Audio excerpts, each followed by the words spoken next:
यीशु मसीह के बाबरकत और पुरफज़ल नाम में आपकी खिदमत में इरफान अजीज़ का सलाम।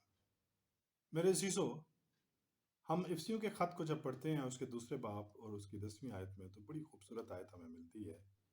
वहाँ पे कुछ यूँ मरकूम है, क्योंकि हम उसी की कारागरी हैं और मसीह यीशु में उन नेक अमाल के वास्ते मखलूक हुए, जिनको खुदा ने पहले से हमारे करने के लिए तैयार किया था। आज इस आयत मुबारका से जो मैं एक आपको इनकरेज करना चाहूँगा, जिस बात से या आपकी हौसला अफजाई करना चाहूँगा, वो ये है कि पौलुस रसूल यहाँ पर बड़े खूबसूरत लफ्ज़ों में फरमाते हैं कि हम उसकी कारागरी हैं। यानी हम मास्टरपीस हैं, एक ऐसी शख्सियत हैं अपनी ज़ात में कि इस जैसा कोई दूसरा और नहीं है। इंसानी फितरत है कि बाज़ औक़ात हम परेशान होते हैं और अपने बारे में हम ये ख्याल करते हैं कि मेरी ज़ात की कोई अहमियत नहीं है, या मैं अपने आप को बड़ा नीच समझते हैं, या हम ये तसव्वुर करते हैं कि हमारी कोई अहमियत नहीं है। और इंसानी फितरत ये भी है कि हम हमेशा से इस तगदों में होते हैं, या इस ख्याल में होते हैं कि दूसरे हमारे बारे में क्या सोच रखते हैं, जबकि हकीकत ये है कि हमारे लिए मोतबर और उम्दा ये है कि हम ये जानें खुदा हमारे बारे में क्या ख्याल रखता है, या उसकी नज़र में हमारी क्या काबिलियत है। और खुदा हमारे बारे में ये फरमाता है कि हम उसकी कारागरी हैं, और कलाम मुकद्दस में ये वाज़िया लिखा हुआ है कि हम उसकी कारागरी हैं, यानी हम मास्टरपीस हैं, हम उसका हैंडीवर्क हैं, हम उसका तख्लीकी शाहकार है। उसकी जितनी भी तख्लीक की गई, किसी भी हर तख्लीक का हर जो जो जो चीज़ है, उसकी अपनी एक अहमियत है। उसकी अहमियत को किसी भी जगह पर ठुकराया नहीं जा सकता।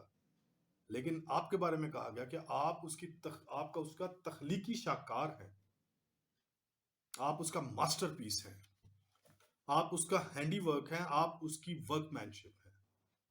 और इसी लफ्ज़ को जब हम ओरिजिनल टेक्स्ट में पढ़ते हैं, तो वहाँ पर लिखा है कि वहाँ पे लफ्ज़ पोएमा इस्तेमाल किया गया है, और जब हम उसको अंग्रेज़ी में तर्जुमा करते हैं तो उसका मतलब है पोएम, और जब हम अपनी ज़ुबान में उसका तर्जुमा करते हैं तो उसका मतलब है नज़म। और हम अपने माशरे, अपने कल्चर में जानते हैं कि नज़म किसके लिए लिखी जाती है। नज़म एक इंसान अपने दूसरे इंसान के लिए, जो उसका महबूब होता है, उसके लिए लिखता है। अब आप अपनी कदर को, अपनी अहमियत को, अपनी वर्थ को, अपनी काबिलियत को जानिए कि खुदावंद आपके बारे में लिखता है। कलाम मुकद्दस से फरमाता है हम उसकी कारागरी हैं, यानी हमारी अहमियत या हमारी कदर किसी से कम नहीं है। आप अपनी ज़ात में आप मुनफरिद हैं, ना कोई आप जैसा दिखता है, ना कोई आप जैसा देख सकता है, ना कोई आपकी शख्सियत को अपना सकता है। लोग आपको नकल ज़रूर आपकी कर सकते हैं, लोग आपको कॉपी करने की कोशिश ज़रूर कर सकते हैं, लेकिन अजीज़ों, खुदावंद यीशु मसीह में आप एक मुनफरिद शख्सियत है। अपने आप को जानिए, मजबूत होइए, और आप इस बात में तसल्ली पाएं कि आप उसकी एक एक ऐसी कारागरी हैं कि आप जैसा कोई नहीं। बाज़ औक़ात हम दूसरों की तरह होना चाहते हैं, या हम ये चाहते हैं कि हम दूसरों की तरह बन जाएं, लेकिन अहम बात यह है कि खुदा ये चाहता है जो आप हैं, आप उसी में मजबूत हों।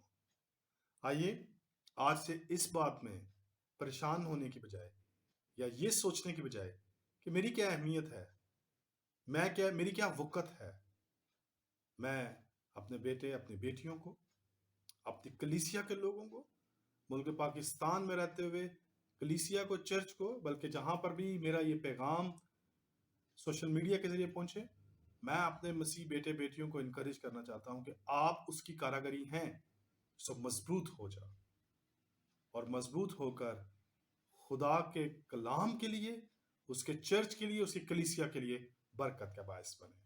खुदावंद आप सबको बरकत दे, और आप खुदा के घर में, उसके चर्च में, उसकी कलीसिया में एक मजबूत पिलर बने, आप बुनियाद बने, क्योंकि आप कोई आम शख्सियत नहीं, आप उसकी कारागरी हैं। खुदावंद आप सबको बरकत दे। आमीन।